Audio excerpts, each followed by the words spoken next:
हैं फटाफट। एक तो है अपोलो माइक्रो को लेकर के और दूसरा है एकस को लेकर के। कह रहे हैं कि इनको 3 साल के इन्वेस्टमेंट के लिए अभी ले सकते हैं क्या, इनका बाई प्राइस क्या रहेगा, ये प्लीज़ आंसर कर दीजिए। तो ये नया निवेश करना चाह रहे हैं अपोलो माइक्रो और एकस में, दोनों में से कहीं पर कोई संभावनाएं हैं? सर दोनों बहुत अच्छे हैं, दोनों बहुत ही अच्छे हैं। और सर समय दीजिएगा मुझे, जब आपको लगे सही एक नया डेवलपमेंट, एक नया पैरेलल वर्टिकल एक खड़ा हो रहा है डिफेंस को लेके, जो मैं अभी डिस्कस करना चाहूंगा। जी सर। और मार्केट वाले जितने हमारे लोग हैं ना, वो कुछ टाइम बाद डिस्कस करेंगे। तो क्योंकि बोनस परिवार को हम हमेशा पहले अपडेट करते हैं, एक अपडेट है वो मैं लेकर आया हूं डिफेंस रिलेटेड, जब समय हो तो बताइएगा। अरे बिल्कुल अब बताइए सर, अभी बता दीजिए जी। अभी बताया तो सर देखिए, परसों जापान ने डिफेंस पॉलिसी फॉर्मुलेट करी है अपनी, 1945 के बाद पहली बार। 1945 से अमेरिका के साथ जो अग्रीमेंट हुआ था, उनके डिफेंस के बेसिस बने हुए थे यूएस में। अब उन्होंने मिडिल ईस्ट को देख के देख लिया कि भाई साहब ये तो कभी पिटाई हो सकती है, अमेरिकन बेस होना हमारे प्रोटेक्शन के लिए काफी नहीं है। 2%, उनकी पार्लियामेंट ने 2% ऑफ द एंटायर जीडीपी पास किया है, जो कि बहुत बड़ा अमाउंट होता है, मिलियन बिलियन डॉलर्स का अमाउंट होता है फॉर डिफेंस। अब ये सर हमारे लिए क्यों इंपॉर्टेंट है?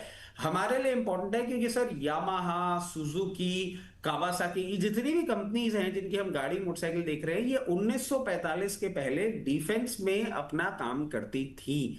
और अब ये वापस आपको घूमती हुई दिखेंगी, मित्सुबिशी ये वापस डिफेंस स्पेस में आती हुई दिखेंगी। अब हमारे लिए एडवांटेज कहां होगा? सर एडवांटेज होगा इन डिफेंस एंसिलरी। जैसे हम इसराइल को सप्लाई कर रहे हैं, मैं समझता हूं जापान के साथ हमारे जो टाइप्स बनते हुए दिख रहे हैं, उन टाइप्स में हम डिफेंस एंसिलरी एक्सपोर्ट्स अब जापान को करते हुए दिखेंगे।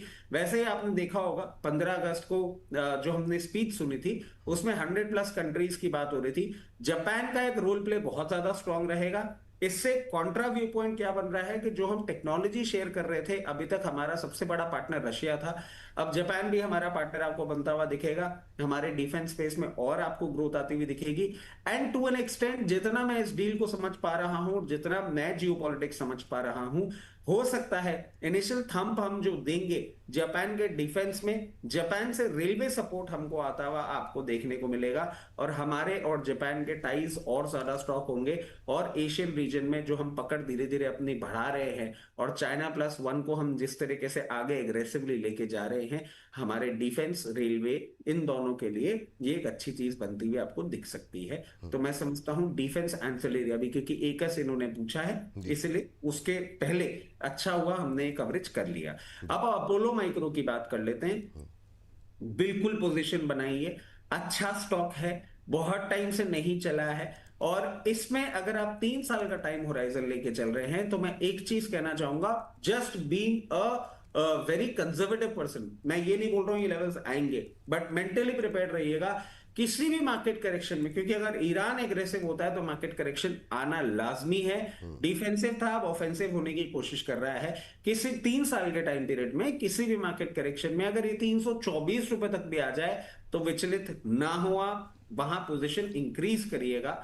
450 रुपए क्लियरली यहां से दिखते हैं। जैसे ही आप 450 रुपए तोड़ेगा, आपके लिए 560 से 600 तक के टारगेट्स होंगे, क्योंकि आपका टाइम ड्यूरेशन लंबा है। अब एकस लिमिटेड की बात कर लेते हैं।